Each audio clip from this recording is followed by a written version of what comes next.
soft cookie cutter states, and everything's on goddamn surveillance tape. It's very unfortunate that I've seen some of his letters and writings since he's been incarcerated, and he talks about the influence other people had on him and how young he was and just how much he didn't know. When you take a life, they treat you like a grown ass man. If you down to take a life but you can't give one, nobody can be like, oh, but he was a child. Also, when you take a life and you charge with or you're accused of multiple murders and you're riding around basically shooting music videos with your poster in the background, that was never sustainable. You were never going to be let out to enjoy that career when you're making fun of the fact that the police can't catch you for you doing cold-blooded murders, right? Chick-fil-A, and who else?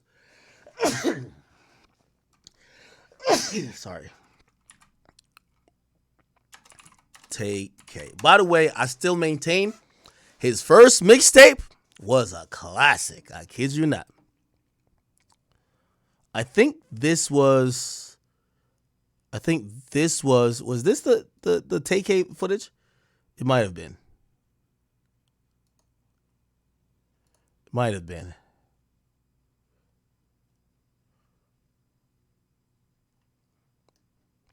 Yeah, I believe this is it. Let's look. Take Chick-fil-A. They're going to give a time and a date. He's indicted for murder. Yeah, see? A robbery. April 2017. April 2017. Yeah. Yeah. So this is the footage. Now they're not gonna release the footage where the guy gets killed. Police usually don't do that. They'll release the video that shows a car driving off, or they'll release another video showing somebody walking, but they won't show the actual death. But everything is captured on videotape. Everything. What you're gonna see here is the car after the the shots were fired and they were getting out of there. So apparently the guy was on top of this car on the windshield. TK shoots him like this. It's no way he beats this. It's clear as day, bro. Right? I'm not too sure what happened to the other people in the car, but probably gonna repeat the same way.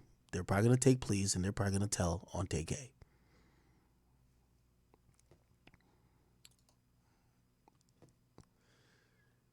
When I look at his face and I could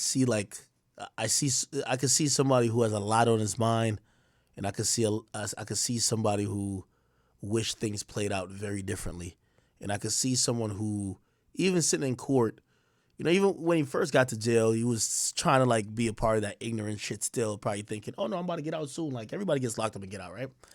Remember he was trying to quote unquote start a gang in jail. Every time I see him now, I see a man who's trying to at least exhibit like he's been reformed a bit. But I think it's too late. I think it's too late. I think it's too late. He got 55 on the last one, and I think this one, they might give him 155. I'm sorry to say. Because this crime, if the allegations are true, is even much more heinous. Okay? He basically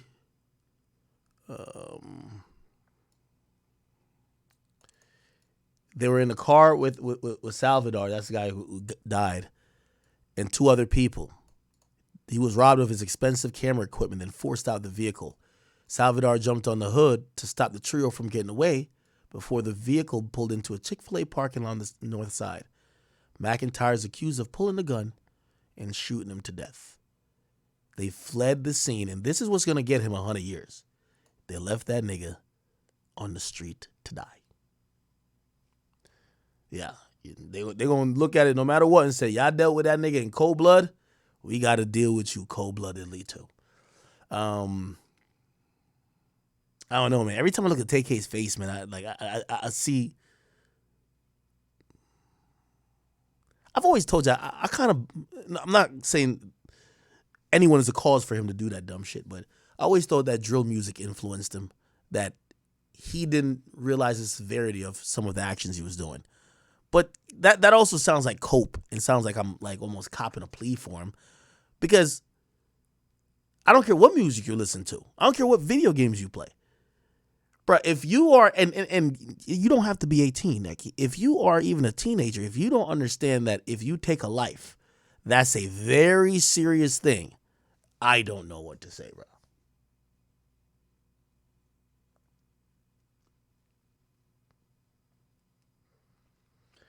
I'm not sure if they're chasing the.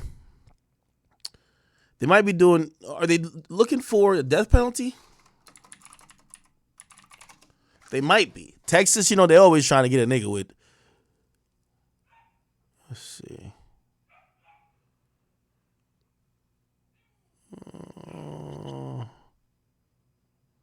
I don't think there's a capital murder charge, which could carry the death penalty, but I don't think that they're seeking the death penalty on this one. He was sued for $1 million for a wrongful death lawsuit. Yeah. Okay, actually, let me see. They got any. I'm about to go feed my dogs real quick because I hear them crying. Did you ever listen to this shit? TK has been in prison for the last 6 years out of a 55-year sentence given to him. Give me 1 by second, let me go check my jury. dog. Prior to this, he was on house arrest for 8 months when suddenly he sent out a tweet stating he had enough. He and his best friend cut off their ankle monitors and said they were going on the run, and if police wanted them, they were going to have to come find them. It would take US Marshals a 3-month nationwide search when they eventually apprehended him on the other side of the country, with TK taunting them every step of the way. Eventually, on June 30th, 2017, he was captured. But he had one more trick up his sleeve to show the world. Just hours after his arrest, a music video to his song titled The Race was published on a YouTube channel. After social media got a hold of it, there was no going back. Almost overnight, TK would have a viral hit on his hands. People were now tuning into this story of a 17-year-old kid who ran from the police, made songs about it, and you couldn't even help but watch it. But nobody at the time knew the severity of his crimes. The blood of 2 innocent people had been shed. Tamor McIntyre ever so slightly rolled his head to the side as a judge announced his 55-year prison sentence for the murder of Ethan Walker. Now at 22 years old, he says he never had the chance to be an adult. One of his co-defendants, who was a white female, only got 10 years of probation. But TK was ultimately sentenced to 55 years in prison for just one of the murders.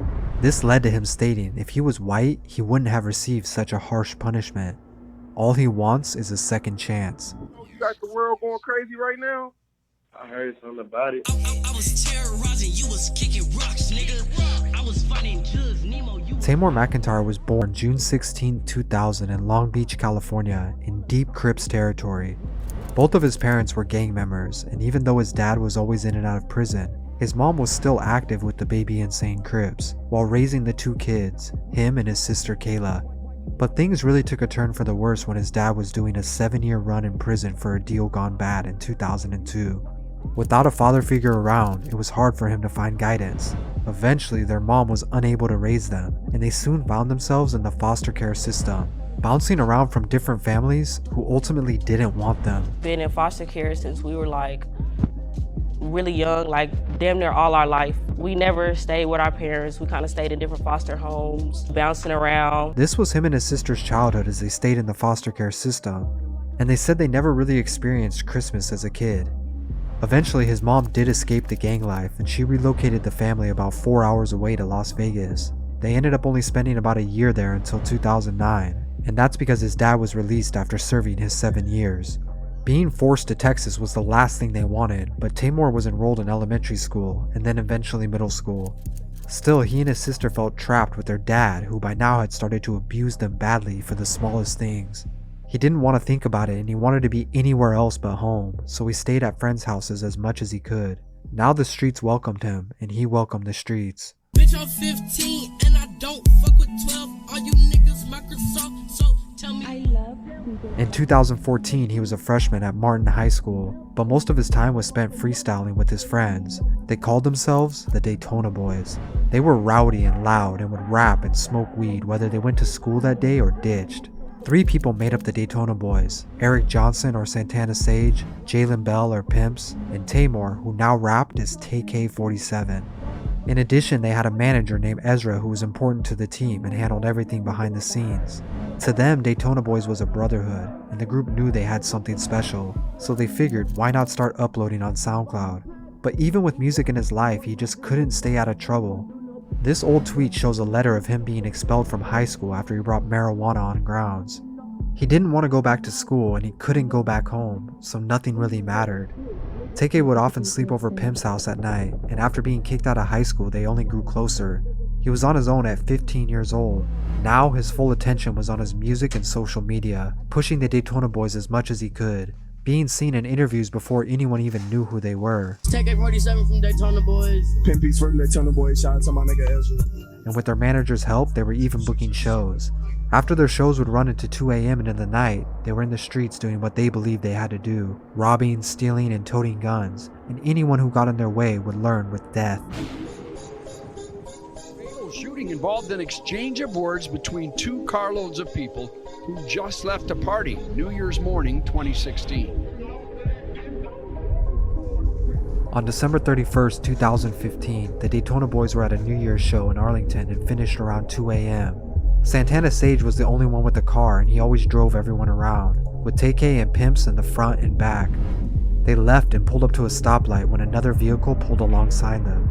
From here forward, it's unsure what exactly happened next, but we do know that Santana Sage fired a gun into the other vehicle, killing a 21-year-old college student, Sarah Mushlanger, in cold blood, driving off with TK and Pimps as the passengers.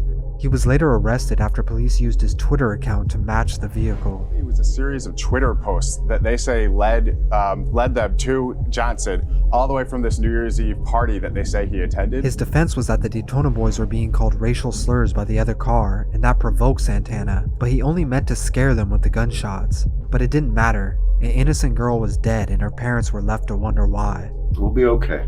TK and Pimps, however, were both minors and faced no charges. Their names weren't even mentioned in court. And when you can just walk away from something that big, it makes you feel invincible.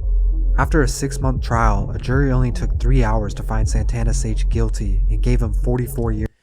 Did TK testify in that case?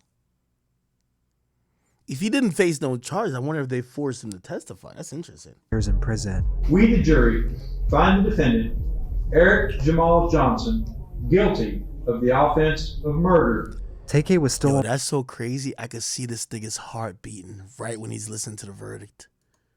Like, just look at his face. It makes you feel invincible.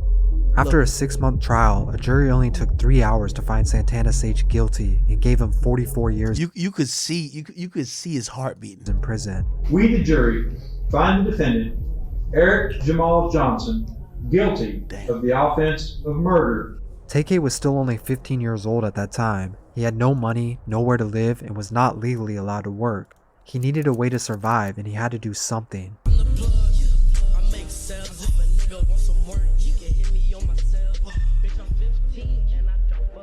On July 26, 2016, TK, Pimps, and 5 others would formulate a plan. Sean Robinson, Lotharian Merritt, Ariana Barrett, Megan Holt, and a minor named Mia. Together they made a plan to rob Mia's boyfriend, 17-year-old Zachary Bellet, while he was inside of his home. Their plan would go like this. Zachary and his roommate Ethan were staying at a house located on the 1500 block of Mansfield, Texas. TK and the 6 others met in an apartment where they gathered weapons and talked over the plan. Pimps got brass knuckles and 2 of the men grabbed guns. TK was unarmed and says he told the group to have his back in case anything went down. Mia and her 2 friends Ariana and Megan left to Zachary's house around 5 p.m. They made it seem as if they just wanted to smoke and hang out. But what Zachary didn't know was that TK, Pimps, Sean, and Lotharian were waiting down the street in a car for a text message. It seemed simple enough, but that night their plans quickly fell apart.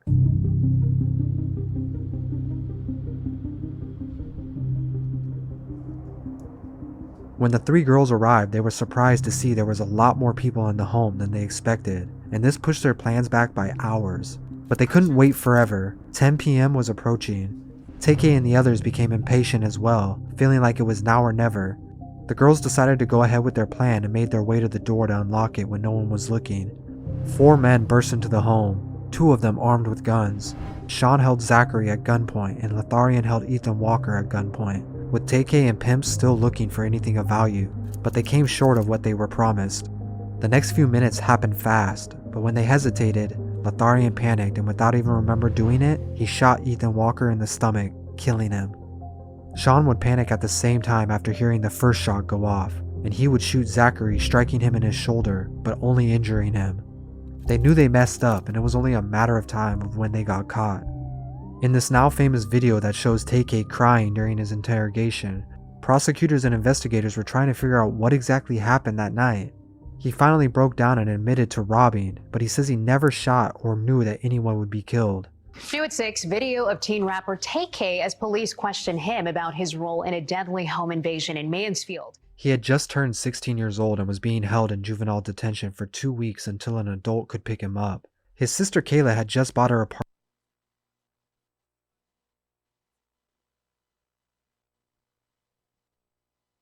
after saving up for months and could now be his guardian since she turned 18. I had got my apartment. Like I said, we didn't have a lot of family like that. In Kimbo, you get released. Juveniles get released. At some point, they're gonna get released. You know, so like, he got released to me. I had my apartment, I was 18. He was officially released by a juvenile court judge only if he agreed to wear a constant surveillance ankle monitor. Pimps was also released on house arrest and stayed close with TK, where they would talk online every night. Police kept Kayla's apartment on constant surveillance and pulled over anyone who left their building. TK spent most of his time online, tweeting out things like this, asking his friends to come over and record since he was on house arrest. Releasing only a few songs on SoundCloud at the time, he was saving the rest for something else. The world hadn't really heard of TK's name yet, but he saw a marketing opportunity where nobody else did. From July of 2016 all the way to March of 2017, almost 8 months, he stayed locked in his room thinking about his next move. The stress was getting to him. Although only 16, he was looking to be charged as an adult. He had no lawyer, no money, and didn't know what was going to happen to him. Then he had an idea. Blast crack the phones like a bass. Pop a nigga, then I go out my way. Then I go out my way. On Sunday, March 26, 2017, late into the night, TK would post this now infamous tweet saying he was done with house arrest, and social media would spread it around. He called Pimps and the two made a plan. They would both cut their ankle monitors off and make it clear to the world that this was all a game to them, and if police wanted them, they were going to have to play hide and seek. They needed to get out of town and their first stop would be 3 hours away in San Antonio, where they laid low for a few weeks. TK had no regard for being wanted. He was spotted by fans at malls or even ordering food at local spots. Pimps had been messaging a photographer for a few days named Mark Salvador who lived around the San Antonio area, and they were planning to meet up to take pictures. But in reality, TK and Pimps needed money, and they planned to rob an innocent man of his camera equipment. They planned to meet around 5 p.m. near an empty parking garage. Mark would show up and hop into the car to smoke, and when he got inside, they would take everything he had and then forcefully kick him out of the vehicle. But when this went down, things didn't go according to plan, again. Mark began yelling as all a game to them, and if police wanted them, they were going to have to play hide and seek. They needed to get out of town and their first stop would be 3 hours away in San Antonio, where they laid low for a few weeks. TK had no regard for being wanted. He was spotted by fans at malls or even ordering food at local spots. Pimps had been messaging a photographer for a few days named Mark Salvador who lived around the San Antonio area, and they were planning to meet up to take pictures. But in reality, TK and Pimps needed money, and they planned to rob an innocent man of his camera equipment. They planned to meet around 5 p.m. near an empty parking garage. Mark would show up and hop into the car to smoke, and when he got inside, they would take everything he had and then forcefully kick him out of the vehicle. But when this went down, things didn't go according to plan, again. Mark began yelling as loud as he could for help and he ran toward the street. They sped up after him trying to run him over, but he landed on the hood and held on as they drove off. They had to pull into a Chick-fil-A parking lot nearby to get him off. When the car stopped, Mark got up, stomped on the windshield as hard as he could, breaking it. This agitated TK and he allegedly leaned out the window and shot him, flinging his body onto the ground and leaving him there to die, unknowing that this was all captured by a nearby surveillance. Now only one thing mattered to TK and Pimps. They had the camera equipment and a little bit of money to get to their next stop, but they needed to stop by home in Arlington first.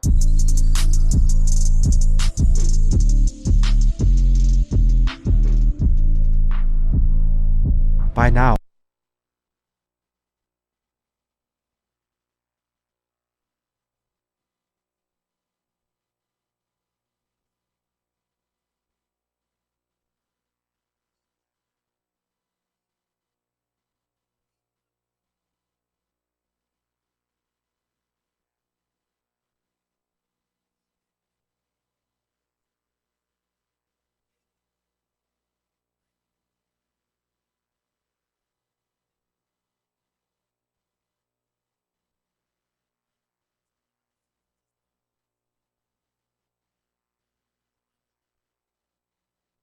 Oh, my bad, chat. Damn, muted Akademiks back.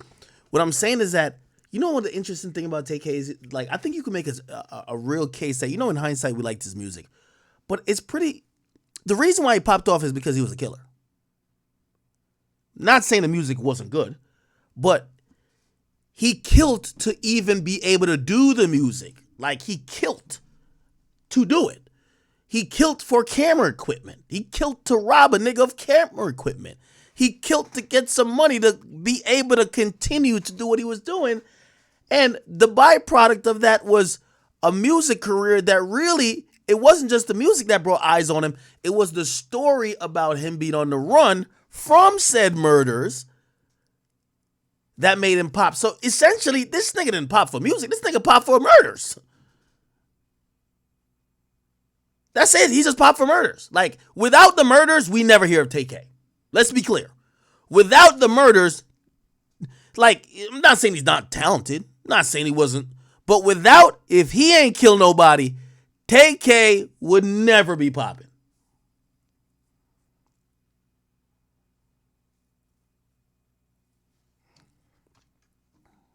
San Antonio police had already tied TK and Pimps to... Which, you know, when you think about some of these stories, I'm like, damn, man, he fucked up a great opportunity. This is probably one situation I'm like, he ain't fuck up no great opportunity.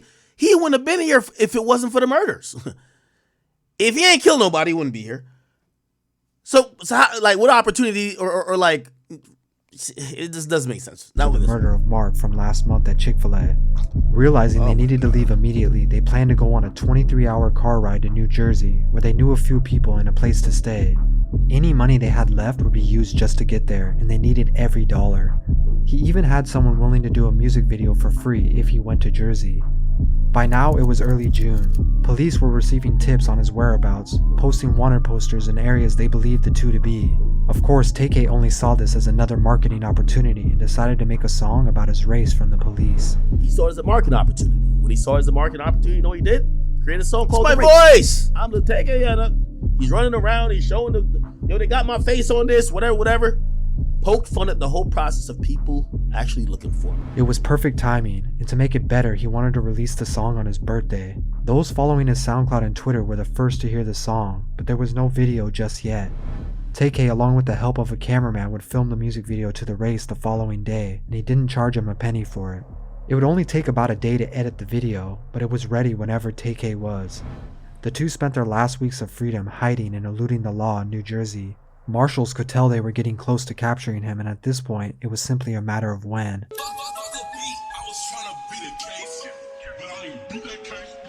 The race. That song was fire. Exactly 2 weeks after his birthday, both were eventually apprehended in a New Jersey home. A total of 3 months spanning 96 days, and the race had finally ended June 30th, 2017. But TK still had one more trick up his sleeve, and he wanted the whole world to know his story before he went down. Just 2 hours after he was arrested, the music video to the race was uploaded to YouTube. The story of this shooter kid who ran from the US Marshals and filmed a music video while doing it. People were instantly engaged, and social media pushed it to every corner of the internet. People couldn't help but tune into the song as it was getting hundreds of thousands of views every day, showing no signs of slowing down. Some of the first remixes and endorsements by other rappers showed up, and the hashtag #FreeTK was being posted, but nobody really acknowledged what he was now facing. Now, law enforcement wanted to make an example out of TK, and Texas shows no mercy for the crime of murder.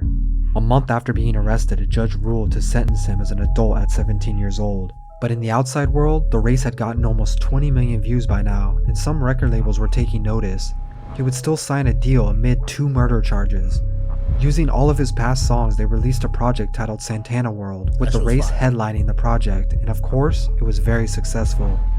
Over the course of the next 6 months, the race would accumulate over 100 million views, including a remix from 21 Savage and Young Nudy, making him one of the only artists in history to have a massive hit song and never perform it. Yet he still appeared to have high hopes of beating his case and coming out the other side a free man. To him, living in jail was only a temporary thing and he would soon be out. But now, early into 2018, sentences for the 2016 murder of Ethan Walker began being handed out.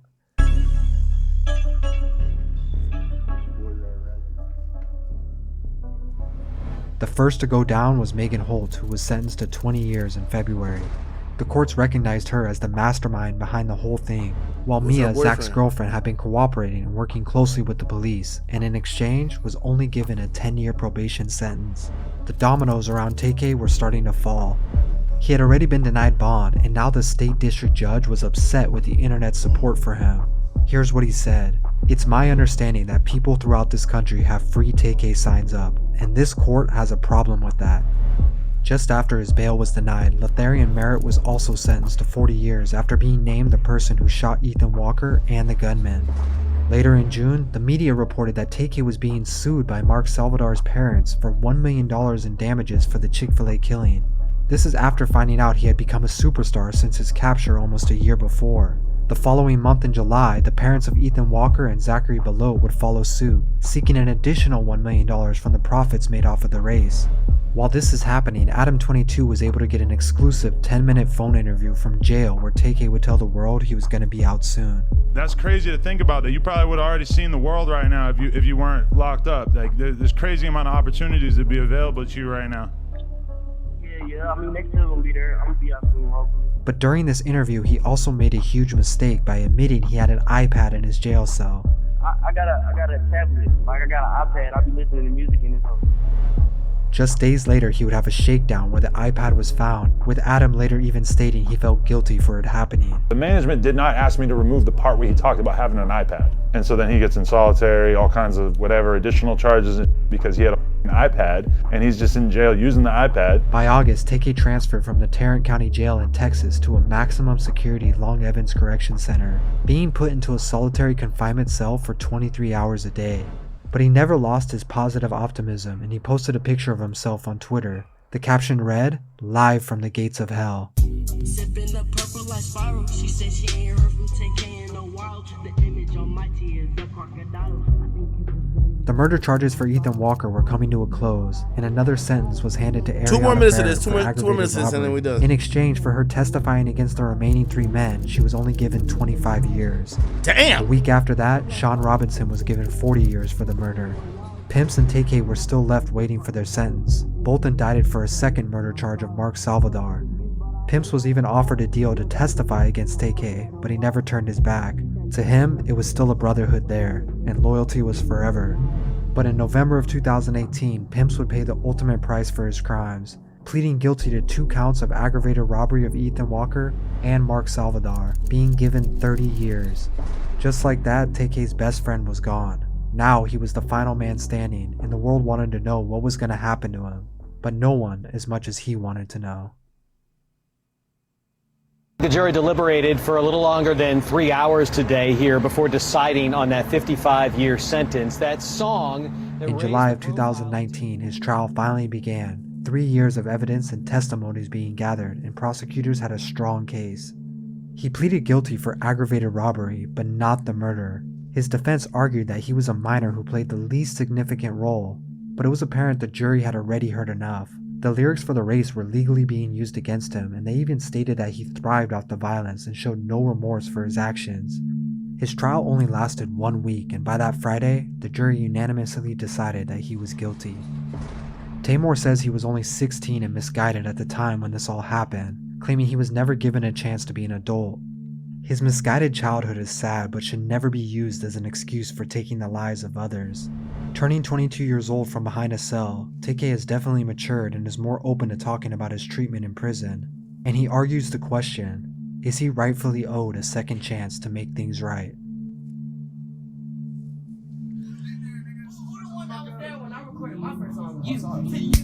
There ain't no happy ending in this thing called life, man. There ain't no redo. So I would interview him though. I would interview TK. All right.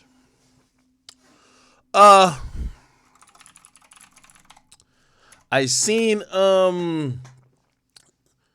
Charlemagne has decided to elaborate on the no jumper post, which by the way I think no jumper was kind of like, you know, egging on a little bit. So TK, man. TK, he has a new trial coming up for his second murder case. Honestly, if you want to keep it a buck, TK is cooked.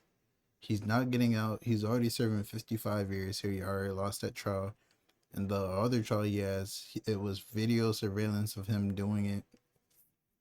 Man, he taunted the police. He dropped the diss song. He kept posting with his wine pictures. He showed no remorse. Honestly, I don't know.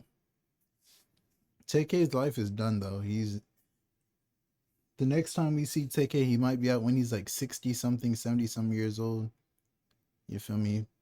Most of his quote unquote fans will all be like elderly people by the time he gets out. Or he might get out in 30, 40 years. Who knows? He might catch another body when he gets out. We don't know what's on his mind. You feel me? I feel like when you're locked in somewhere like that for so long, that there's nothing good that could happen with your mind. Like it just gets worse and worse and worse. Like he has nothing to live for anymore. He could have been out making millions of dollars, living his best of best life, but he has to live like that for the rest of his life. So I feel bad for someone like K-Flock too. Hopefully K-Flock could get out, but you feel me? But TK, he was just going around being a menace to society, so we can't feel bad for someone like TK.